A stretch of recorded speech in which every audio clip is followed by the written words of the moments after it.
सकते हो उतनी करो। शंकर की आराधना करने से नवरात्र में शक्ति का बल बढ़ता।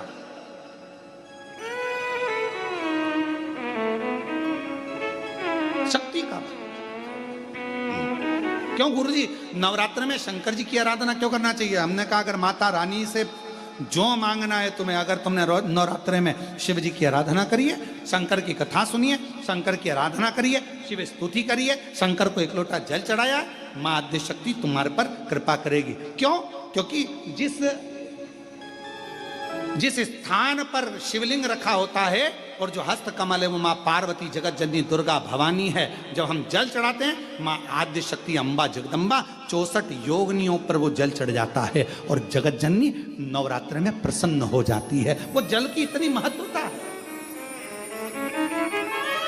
आद्य शक्ति को प्रसन्न करना है, नवरात्र में शिव जी को जल चढ़ाओ।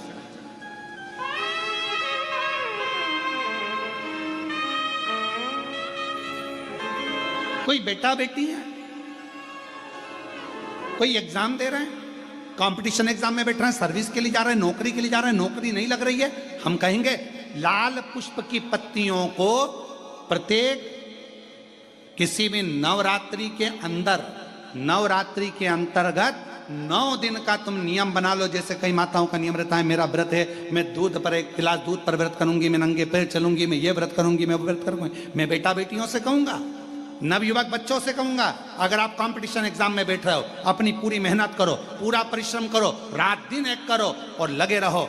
और 9 दिन तक नवरात्रि में 9 लाल फूल की 9 पंखड़ियां या 9 कोई भी चावल लाल कलर में कर कर, कुंकू में कर कर, अगर माँ जगत जननी के मंदिर में नहीं जा सकते, माँ भीड़ रहे तो शिवलिंग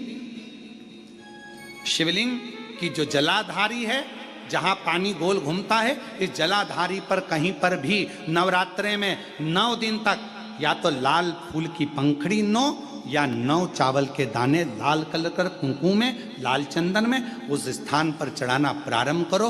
9 दिन के बाद तुम्हें 15 दिन और निकलेंगे, उसके बाद तुम्हें खुद लगेगा कि तुम्हारी जॉब, तुम्हारी नौकरी तुम्हारा बाबा ने लगाया है। शक्ति का बल। परिश्रम जरूर करना, मेहनत जरूर करना, रात दिन पढ़ाई एक साथ करना और अपने परिश्रम को नहीं छोड़ना। मेहनत जरूर करो पर साथ में ये प्रयोग भी करो नवरात्रि का। देखो शिव और शक्ति का बल तुम्हें प्रसन्नता देता है कि नहीं देता?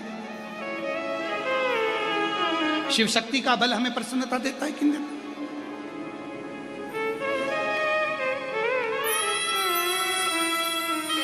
अब कई लोग ऐसे होते हैं, हम नवरात्रि आई है, माता रानी को भज रहे हैं, जगत जननी दुर्गा भवानी को भज रहे हैं, पर शिव जी के मंदिर तक नहीं जा रहे, समय नहीं मिल रहा मंदिर जाने का, क्योंकि माता जी के मंदिर जाते हैं, माता जी को प्रणाम। अरे उस शंकर को पहले भजो, सवेरे उठते से ही पहला 1 लोटा जल शिव को, क्योंकि उसी के माँ जगत जननी हस्तकमल पर जल जाना जरूरी है। शंकर का चढ़ा वो हमें फल प्रदान करे, सुख दे, आनंद का।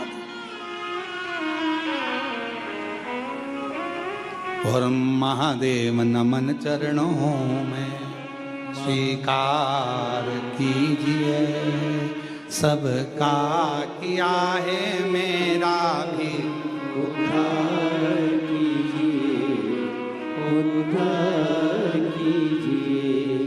हे त्रिपुंडधारी, हे त्रिशूलधारी, हे त्रिपुंडधारी, आप भजो। परमात्मा से दूर होने का कारण ही हमारी कहीं ना कहीं मन को भटकाने का क्रम ये कान कर जाते हैं। जैसे कई माताएं नियम बना लेती हैं, कई भाई नियम बना लेते हैं कि मैं शंकर भगवान को भजूंगा, मैं शिव जी को 1 लोटा जल चढ़ाऊंगा, मैं शंकर भगवान का स्मरण करूंगा, मैं शिव के मंदिर जाऊंगा, शिव को भजूंगा, बेलपत्र का श्रृंगार करूंगा, शिव जी को चंदन अगर तगर से श्रृंगारित करूंगा। ये मन में उसने एक भाव बना, मन से वो दड़ी बन गया। पर मालूम पड़ा फिर किसी ने पूजन करते करते, भजन करते करते 1.5 महीना, 2 महीना, 3 महीना निकला और किसी ने तुम्हारे कानों में आकर कह दिया शिव जी को जल चढ़ाने से क्या होता है।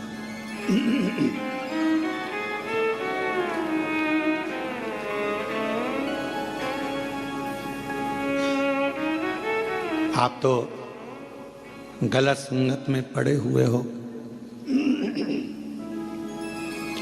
गलत विचारों में पड़े हुए हो, गलत संगत में पड़े हुए हो, गलत भाव में पड़े हुए हो, तो शिव कैसे रीझेंगे। फिर कोई आया, किसी ने आके फिर कह दिया, फिर आके किसी ने आकर कह दिया कि ये तुम गलत करे इसलिए परमात्मा का भजन ना करो। कानों में शब्द पढ़ते जाते हैं और मन भटकता।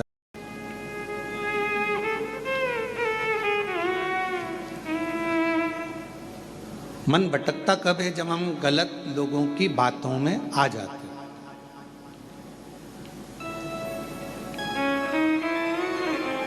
हम गलत विचारों में जब पढ़ने लगते हैं, गलत सोचने लगते हैं, गलत सुनने लगते हैं, गलत श्रवण करने लगते हैं, गलत सुनने लगते हैं, गलत लोगों की संगत में आकर, गलत लोगों के विचारों में आकर हम परमात्मा की शरणागति छोड़ देते हैं। भगवान का भजन, भगवान की भक्ति हम छोड़ देते हैं। प्रभु मिलन में सुख है और प्रभु बिछड़न में दुख। जितना हम परमात्मा के करीब में जाते जाते हैं, उतना उतना हमारे जीवन में लोग कहते हैं हम भगवान का इतना भजन करते हैं, हम इतना स्मरण करते हैं, हम इतनी पूजन करते हैं, हम इतनी आराधना करते हैं, हम इतना मंत्र जाप करते हैं, नाम जाप करते हैं, उसके बाद भी हमारी जिंदगी में दुख क्यों आता है। सब समझदार। कपड़े को यदि साफ करना है तो उसमें सोडा डालना पड़ेगा, सर्फ डालना पड़ेगा, साबुन लगाना पड़ेगा और कपड़े को अच्छा जम जम के खंगालना पड़ेगा, निचोड़ना पड़ेगा। खंगालोगे, धोगे, पटकोगे, आड़ा टेढ़ा, साबुन, फिर गर्म पानी, फिर सोडा, फिर वापस सरफ और साबुन बार बार लगाओगे, पटकोगे, पछाड़ोगे, तब जाकर वो कपड़ा थोड़ा उज्जवल हो पाएगा। तो आप ये ना सोचें कि भगवान, हम भजन करते हैं, हम कीर्तन करते हैं, हम मंत्र जाप करते हैं, हम माला जाप करते हैं, हम पूजन करते हैं और भगवान हमको ही दुख क्यों दे रहा है। भगवान चाहता है कि तुझे इतना पवित्र कर दूंगा धो धो कर कि फिर संसार सागर में तेरा जन्म नहीं होगा, तू मेरा हो जाएगा और मैं तेरा हो जाऊंगा, तू मेरा हो जाएगा और मैं तेरा हो जाऊंगा, तू भटकेगा नहीं फिर। और मैंने तेरे ही भरोसे बाबा, तेरे ही भरोसे हवा बिच उड़ती जावांगी बाबा, डोर हत्तो कटी जावांगी भोले मैं शंभू में तेरी। इन दोनों की आवाज एक लेवल पे रखिए गाने वालों की।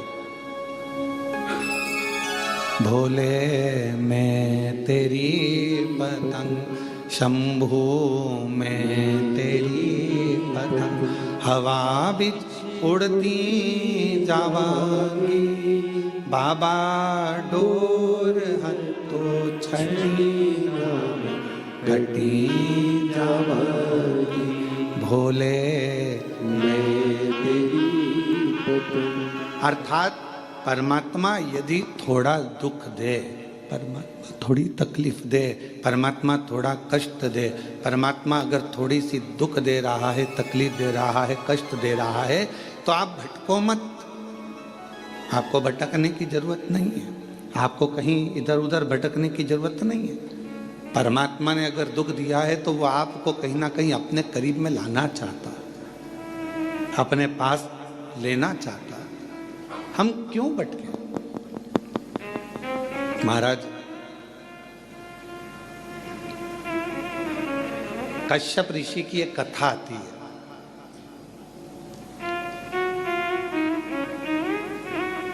कि कश्यप बाबा कश्यप ऋषि 12 ज्योतिर्लिंग का नित्य प्रति स्मरण करते थे और अपने जीवन में उतारने का प्रयास करिएगा। जितने भी आस्था चैनल पर सुन रहे हो, चाहे फेसबुक यूट्यूब पर सुन रहे हो, चाहे इस कथा के पंडाल में बैठकर सुन रहे हो, कश्यप बाबा 12 ज्योतिर्लिंग का स्मरण करते हैं।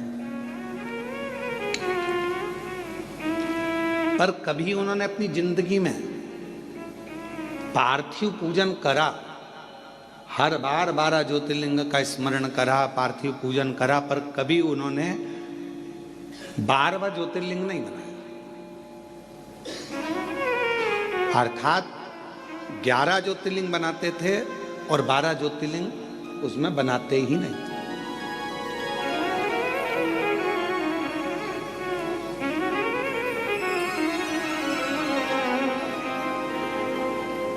एक दिन देवऋषि नारद निकलकर जा रहे थे।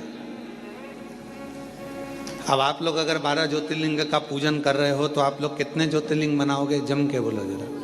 12 बनाओगे ना। पार्थिव पूजन कर रहे हो तो 12 ज्योतिर्लिंग का निर्माण करोगे।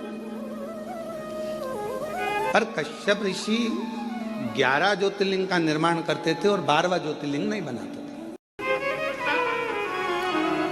देवऋषि नारद का आगमन हुआ और देवऋषि नारद का आगमन हुआ और देवऋषि नारद ने आकर पूछा कि कश्यप बाबा एक बात बताओ, आप जो ये ज्योतिर्लिंग का निर्माण करते हो, ज्योतिर्लिंग बनाते हो, तो इसमें 11 ज्योतिर्लिंग बनाते हो, 12वां ज्योतिर्लिंग क्यों नहीं बनाते? 12वां ज्योतिर्लिंग निर्माण क्यों नहीं करते? नारद जी पूछ पूछ कर थक गए तो भी आखिरी तक कश्यप ऋषि ने यह नहीं बताया कि 12वां ज्योतिर्लिंग क्यों नहीं बनाते। 11 के पूजन करते, 12वां बनाते ही।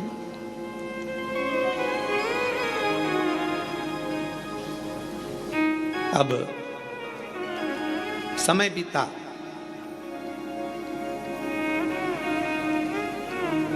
भगवान शंकर के पास में ऐसी सूचना मिल गई कि कश्यप ऋषि 12 ज्योतिर्लिंग का पूजन करते, पर ज्योतिर्लिंग बनाते कितना है? जम के बोलो जरा। 11। और पूजन कितने ज्योतिर्लिंग की कर रहे हैं? अच्छे से बोलो, आवाज नहीं आई। 12। तो जब 11 ज्योतिर्लिंग का आराधना कर रहे हैं, 11 ज्योतिर्लिंग का निर्माण कर रहे हैं, तो 12 ज्योतिर्लिंग का पूजन का फल कैसे मिले? कैसे प्राप्त हो?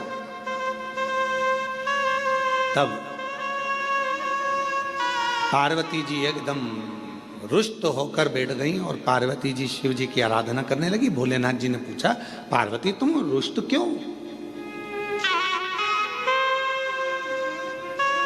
यहां पर एक लाइन बड़ी सुंदर आई है कि पार्वती जी रुष्ट होती हैं तो शिव जी की पूजन करती हैं। हमारा आप सबसे भी यही निवेदन है, अगर मान लो जिस दिन तुमको गुस्सा आए उस दिन तुम महादेव की पूजन करो,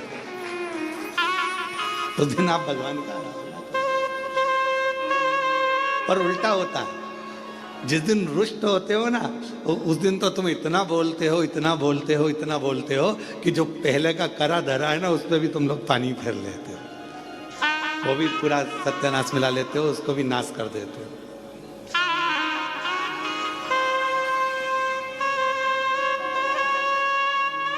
पार्वती जी अगर थोड़ी सी रुष्ट हुई हैं और माँ पार्वती जी अगर रुष्ट हुई हैं तो वो शिव जी की आराधना कर रही है, शंकर जी की आराधना कर रही है।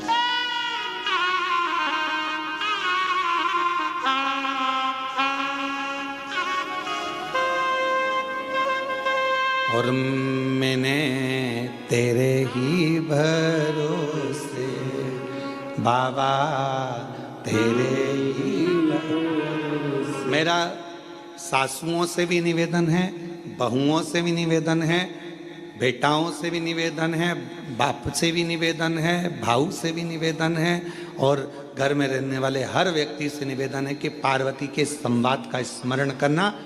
जब क्रोध आए कुछ नहीं करना, मुख चुप करना, एक लोटा जल उठाना और ले जाके देव अधिदेव महादेव पर चढ़ाना प्रारंभ करना।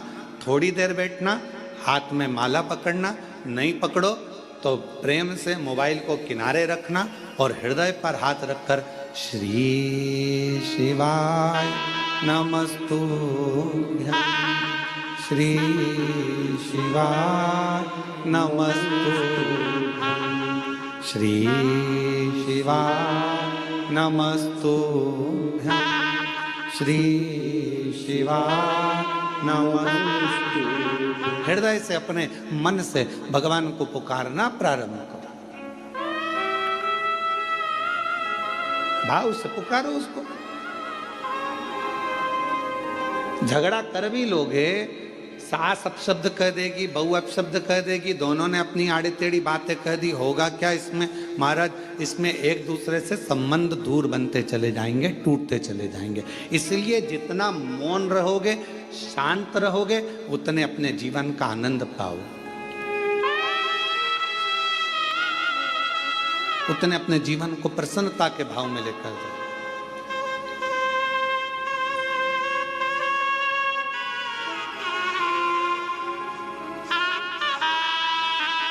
रहीमन धागा प्रेम का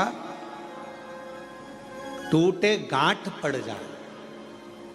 प्रेम का धागा जब टूटता है तो उसमें गांठ लग जाती है, और गांठ लग जाती है तो फिर वो गांठ जब भी खुलेगी, अर्थात दो हिस्से में ही रहे।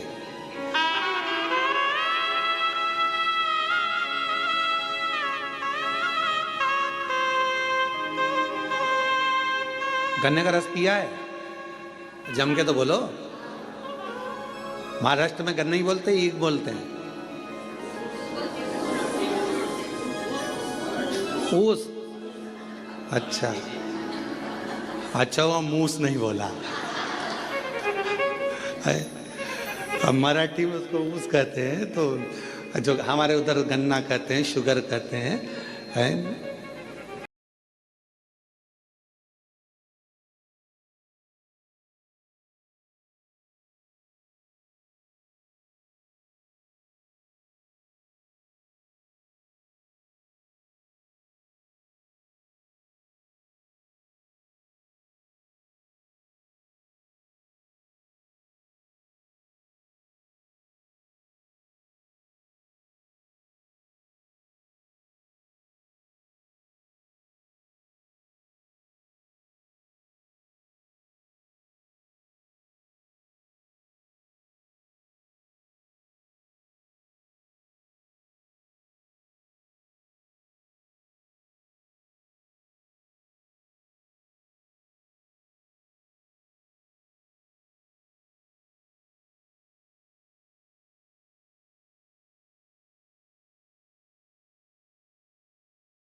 जो गन्ना होता है, उस गन्ने में थोड़ा थोड़ा दूर पे एक एक गांठ रहती है।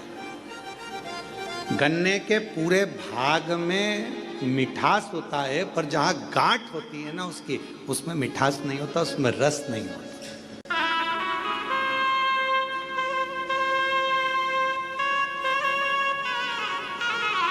पर शिव महापुराण की कथा कहती है, गन्ने के ऊस के अंदर पूरे में रस है, पर जहाँ गांठ है वहाँ ना रस है ना उसमें मिठास है। पर एक बात याद रखो, जब कोई गन्ने के रस में बहुत डूब जाता है ना, तो उसको गांठ में भी रस आना प्रारंभ हो जाता है, और उसमें भी उसको मिठास का नजर आना। और जितने आप बैठे और हम भी बैठे हैं, हमने भी बचपन में खूब गन्ना छिल छिल कर खाया, पर जो गठान का छिलका था उसको खाते थे, जब गन्ने के रस में इतने डूब जाते थे कि उस गांठ में भी रस आना चालू हो जाता है। और तुमने भी खाया होगा ये पक्का। ऐसा हो नहीं सकता कि तुमने गांठ छीली हो और उसको मुंह में नहीं लिया, उसमें रस मिला। तो कहा, यदि परिवार में एक दूसरे को मिलकर चलना है और उसमें अगर रस आ रहा है, तो फिर एक निवेदन है, कभी विवाद की, कभी द्वेष की अगर गांठ पड़ भी जाए तो उसको भुलाते हुए उस रस में डूबने का फिर प्रयास करना, और उस गठान को, उस गांठ को एक साइड पटकने का प्रयास करना, एक साइड। परमात्मा की भक्ति में डूबो, परमात्मा के भजन में डूबो, स्मरण में डूबो। पार्वती जी रुष्ट हो गई, भगवान शंकर की पूजन करने बैठ गए और कहते हैं जितनी रुष्टता में भगवान का भजन हो पाता है उतनी एकाग्रता जब रूठने के बाद जब आप लड़ाई कर लेते हो, एकदम तुम देखना बहुत तेज सुनामी लहरें चली, बहुत तेज बारिश हुई, खूब तेज हवा चली, एकदम बवंडर मचा और उसके बाद जो शांति होती है, इतनी शांति कि लगता है अभी थोड़ी देर पहले तो हमने देखा था कितना बवंडर था, इतना विवाद था और अब एकदम शांति हो, एकदम शांति। इतना शांत कैसे हो सकता है? तो जब विवाद छिड़ जाए, बहुत क्लेश हो जाए, बहुत अशांति हो जाए घर में, मान लो किसी कारणवश अगर विवाद हो जाए, तो मेरा निवेदन है टूटना नहीं, एक दूसरे से अलग मत जाना, बल्कि साथ रहना। तुम उसको समझना, वो तुम्हें समझेगा और एक दूसरे से साझा बनाकर ये गन्ने के रस जैसा उसका आनंद लेते हुए आगे बढ़ते चले जाना, उसमें क्लेश ना हो।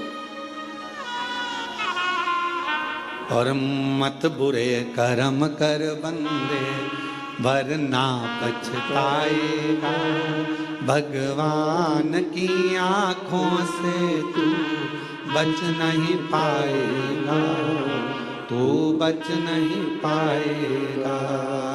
अरे ओ अज्ञानी मत कर नादानी, अरे ओ अज्ञानी मत कर नादानी, तेरे कर्म का फल भी तू ही पाएगा, जैसा किया तूने तेरे आगे आएगा।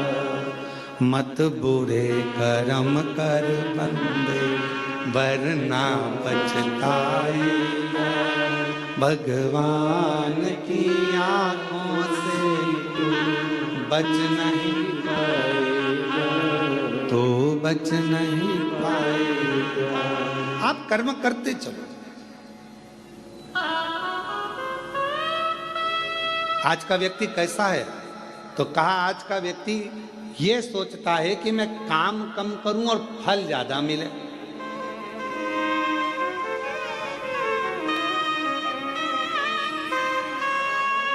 नारखेड़े जी, आपने भी बड़ी मेहनत करी होगी, पाटिल जी आपने भी बड़ी मेहनत करी होगी, और जितने यहाँ पर मेरे भाई बैठे हैं, जितने भी भाऊ बैठे हुए हैं, मैं आपसे निवेदन करूं, आपने भी अपनी जिंदगी में बहुत मेहनत करी होगी।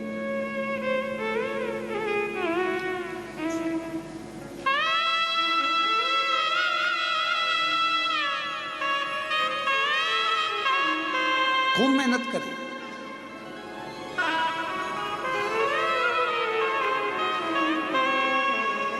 पर जो मेहनत से मिला वो टिकता है, जो तुरंत आया वो तुरंत चले जाता है।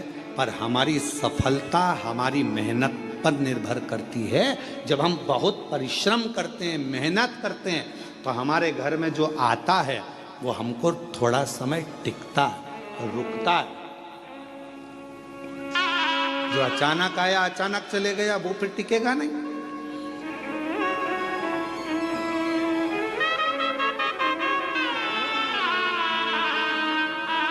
और मेहनत कर कर जो सुख मिलता है ना, वो सुख दूसरा ही है।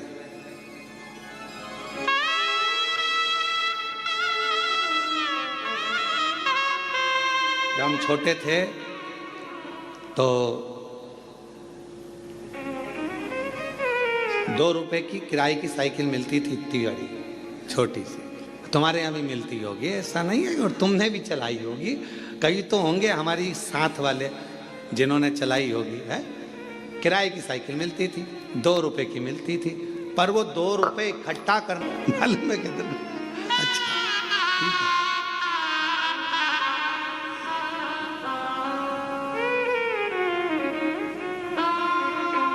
वो 2 रुपए इकट्ठे करने में 1 महीना टूट जाता था।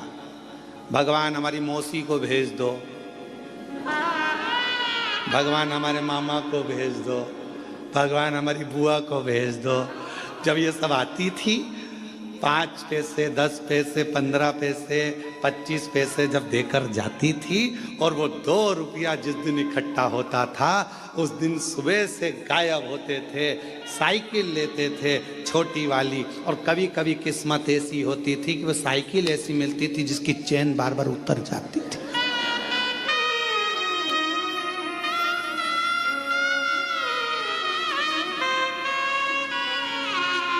और साइकिल लेके अब बताओ, साइकिल वाले की साइकिल दम अपनी लग रही है, मेहनत अपनी हो रही है, घूम अपन रहे हैं और सब देख रहे हैं, और यहाँ भगा वहाँ भगा, हाँप रहे, पर वो टाइम देख रहे, 5 बजे देना है वापस। 5 बजे ही निकल पहुँचते थे, बिल्कुल लगे लगाए समय पर, एकदम 5 बजने वाला है तब अपन पहुँच के वो साइकिल देकर आते थे।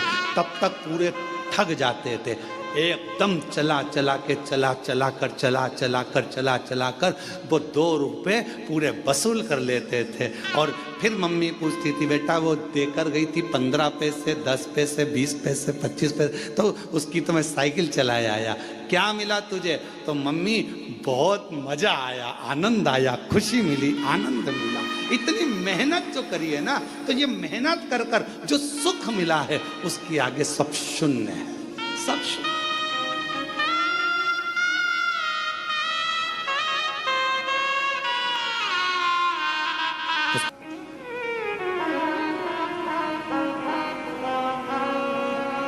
और कभी कभी जो मेहनत के बिना मेहनत के मिल जाता था वो कहीं ना कहीं गिर जाता था। एक बार हुआ ऐसा हमारे साथ भी, तुम्हारे साथ भी हुआ होगा।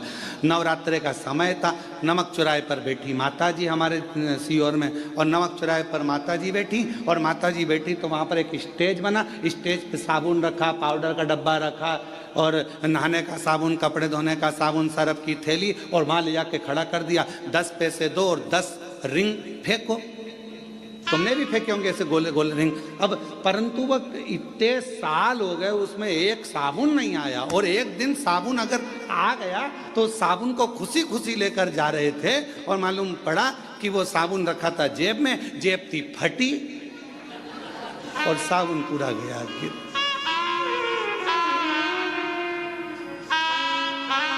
तो जो मेहनत से मिला वो टिका, और जो मेहनत से नहीं मिला वह हाथ से खिसक गया। शिव महापुराण की कथा कहती है, कोई तुमसे आकर कह दे कि तुम मेरे पास आकर बैठ जाओ, तुम्हें मेहनत नहीं करना पड़ेगी, दुनिया का सारा धन अपने आप मिल जाएगा, समझ लेना कि बेवकूफ़ बना रहा है और तेरा लेकर चले जाएगा और तुझे चूना लगा देगा। इसलिए निवेदन है, अपना व्यापार, अपनी नौकरी, अपनी सर्विस, अपनी मेहनत पूरी बरकरार रखो और पूरी मेहनत करो। जिस समय आपकी मेहनत प्रबल होगी उस दिन भगवान तुम्हें छप्पर फाड़ कर देना प्रारंभ कर देगा, तुम्हें वैभव देगा, धन देगा, संपदा देगा, सब देगा, सब देगा। आप अपनी मेहनत से पीछे मत। शिव कथा कह रही है, भगवान शंकर का चरित्र कह रहा है, शिव महापुराण का चरित्र कह रहा है, भगवान शंकर की पवित्र कथा कर रही है, शिव तत्व कह रहा है। पार्वती जी बैठ गई तब साधना करने के लिए, शंकर भगवान ने नेत्र खोले और पार्वती से पूछा कि आज तू रुष्ट होकर मेरी पूजन कर रही? हाँ। क्यों? वो कश्यप ऋषि है ना, 12 ज्योतिर्लिंग का पूजन करना चाहिए, तो वो 11 ज्योतिर्लिंग बनाते हैं और पूजन करते हैं और एक ज्योतिर्लिंग छोड़ देते हैं। शंकर भगवान ने कहा, पार्वती नहीं, कश्यप ऋषि कभी ऐसा नहीं करते, वो पूरे 12 ज्योतिर्लिंग का पूजन करते हैं, पूरे 12 ज्योतिर्लिंग।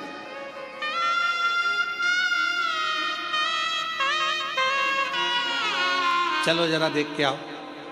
पार्वती जी ने शिव जी को लिया साथ, और चलो जरा देखो, मैं बताती हूँ तुमको 11 ज्योतिर्लिंग बने। वो कश्यप ऋषि का रोज का नियम था, ज्योतिर्लिंग बनाते वो पूजन करते पार्थिव लिंग की। चलो अभी दिखाती हूँ। और ले गए, जो सामने देखे तो 11 ज्योतिर्लिंग बने थे। शिव जी को पार्वती जी करेंगे, देखो 1 2 3 4 5 6 7 8 9 10 और 11। अब शंकर भगवान बोले, अभी रुक मैं गिन के बताता हूं, देख 1 दो तीन चार पाँच 6 7 8 9 10 11 12। पार्वती जी बोली क्यों मुझे पागल बना रहे हो प्रभु, अब तुम तो शिव जी हो ना, तो तुम अपने आप को क्यों गिन रहे हो? तो भगवान शंकर बोले 12 ज्योतिर्लिंग की पूजन कर रहा है। पूछो कश्यप ऋषि से। बाबा कश्यप ऋषि के सामने प्रकट हो गए। कश्यप बाबा ने देखा आज तो भगवान प्रकट हो गए। जब जब ये उलझन होती है ना, जब जब झगड़ा होता है, जब जब कोई विवाद उत्पन्न होता है, जब जब कोई क्वेश्चन आता है, जब जब कोई प्रश्न आता है, जब जब कोई बवाल मचता है, समझ लेना उसमें कोई ना कोई मंथन होकर कुछ निर्णय निकलने वाला।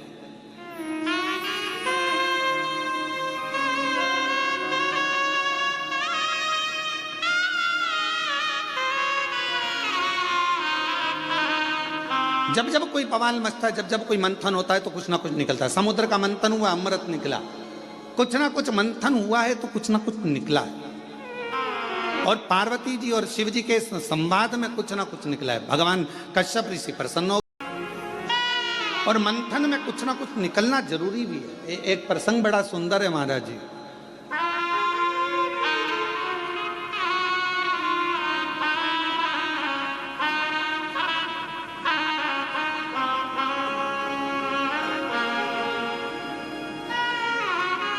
दो संतों का झगड़ा हो गया।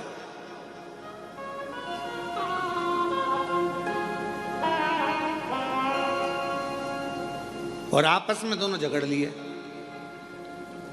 अब दोनों झगड़ लिए तो एक था राम जी का भक्त और एक था हनुमान जी का भक्त, और दोनों में छिड़ गया विवाद।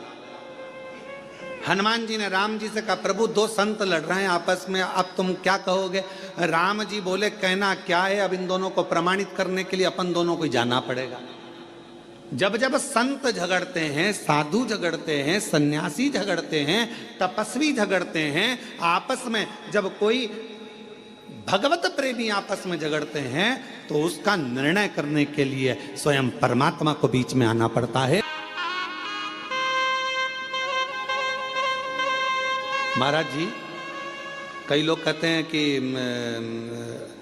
ये महाराज जी ने ऐसा कह दिया, वो महाराज जी ने ऐसा कह दिया, आपस में झगड़ा हो रहा है। हम कहते हैं झगड़ा नहीं हो रहा है, कुछ परमात्मा ने लीला रची है, और परमात्मा ने लीला रची है तो वो जनमानस के सामने उसको कहीं ना कुछ संतों के माध्यम से लाना चाहते हैं। संत कभी झगड़ा नहीं करते, संत कभी एक दूसरे के ऊपर आक्षेप भी नहीं करते। लोग कहते हैं उन्होंने ऐसा बोल दिया, उन्होंने वैसा बोल दिया, उन्होंने ये भाषा का प्रयोग करा, उन्होंने वो भाषा, ना ना ना। उनके बीच में कोई एक परमात्मा की एक शक्ति, मेरे शिव का एक स्वरूप, मेरे राम, मेरे कृष्ण, मेरे शंकर, मेरे भगवान विराजमान है, जो ये निर्णय करना चाहते हैं कि इनके बीच का साझा कैसे।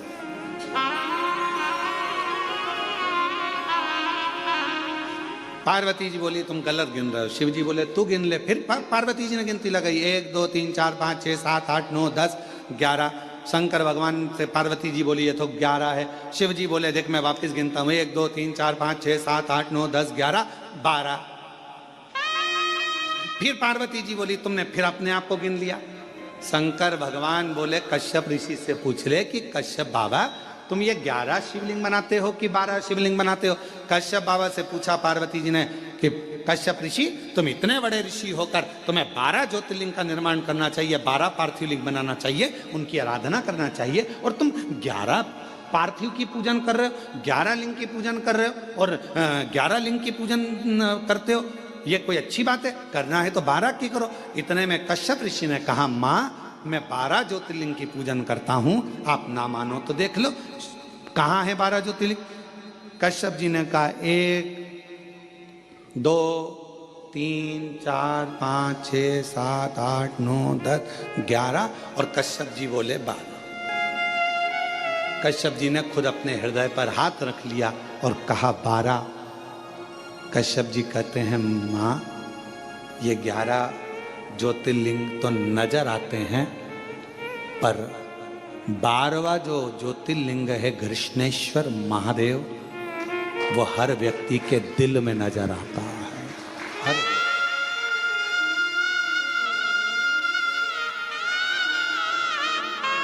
हर व्यक्ति के हृदय में।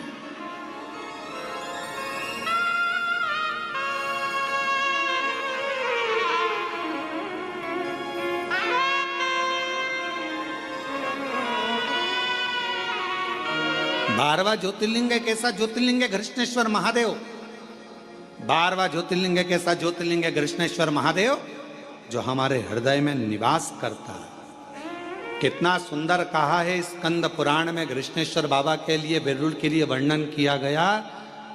जिस परिवार में, जिस परिवार के अंतर्गत मान लो कोई ना कोई एक बहुत बड़ा दुख आकर टिक गया हो और वो दुख हट ना रहा हो, तो घृष्णेश्वर महादेव का स्मरण कर कर यदि पीपल के वृक्ष के नीचे बस केवल हृदय से घृष्णेश्वर का जप कर कर, घृष्णेश्वर नाम का उच्चारण कर कर एक 4 बत्ती का दीपक यदि पीपल के वृक्ष के नीचे प्रज्वलित कर दिया जाए प्रदोष के दिन, तो वो भारी से भारी दुख भी केवल 7 दिन के अंदर कट जाता है। 12 ज्योतिर्लिंग में से एक ज्योतिर्लिंग है घृष्णेश्वर महादेव जो हमारे हृदय में निवास करते हैं। मन की ज्योति है, हृदय की ज्योति है। और हम आप सबके पावन चरणों को नमन करते हैं। बिरुल वालों, आप घृष्णेश्वर बाबा के नजदीक में रहते हो। आप जैसा किस्मत वाला दुनिया में कोई नहीं होगा जिनके पड़ोसी घृष्णेश्वर महादेव। हम आपको नमन करते हैं, आपको प्रणाम करते हैं। और जितने आप जैसा किस्मत वाला कोई नहीं होगा, क्योंकि यहाँ शास्त्र वर्णन करता है कि 12वां ज्योतिर्लिंग घृष्णेश्वर एक ऐसा ज्योतिर्लिंग है जो जहां जिस जगह पर बैठकर उसको याद करता है, वो 12वां ज्योतिर्लिंग उसको वहीं पर करुणा करना प्रारंभ कर देता है। वो 12वां ज्योतिर्लिंग,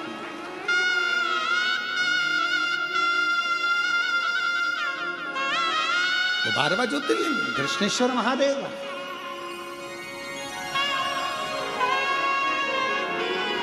और तेरी कृपा बिना न हिले एक भी अणु, लेते हैं श्वास तेरी कृपा से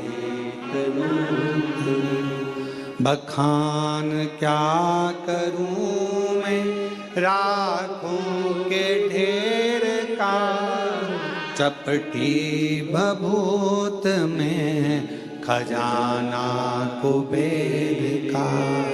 हे गंगाधार मुक्ति द्वार ओंकार तू, भोले ओंकार तू, आयो शरण तिहारी शंभुता। कृष्णेश्वर महादेव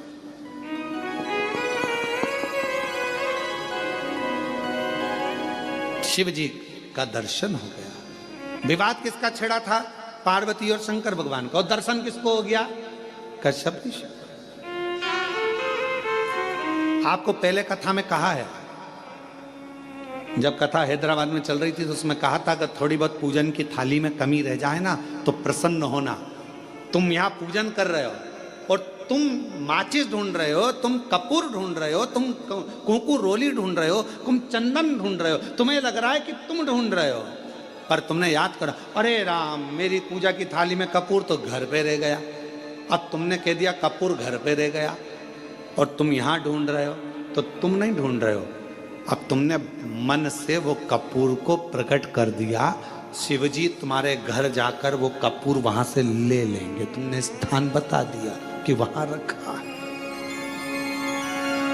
झगड़ा यहां हुआ है शिव और पार्वती का। और दर्शन किसको हो गया? जम के बोलो जरा, कश्यप ऋषि। झगड़ा इन दोनों का हो रहा है, दर्शन कश्यप ऋषि कर रहा है, दर्शन कश्यप बाबा को हो रहा है। ये इनकी आनंदता, ये इनका प्रेम है, इनकी वात्सल्यता।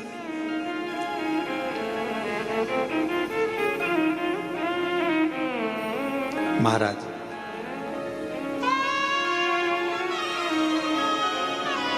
कृष्णेश्वर बाबा का एक सुंदर भाव व्यक्त किया है महाराज स्कंद पुराण के अंतर्गत।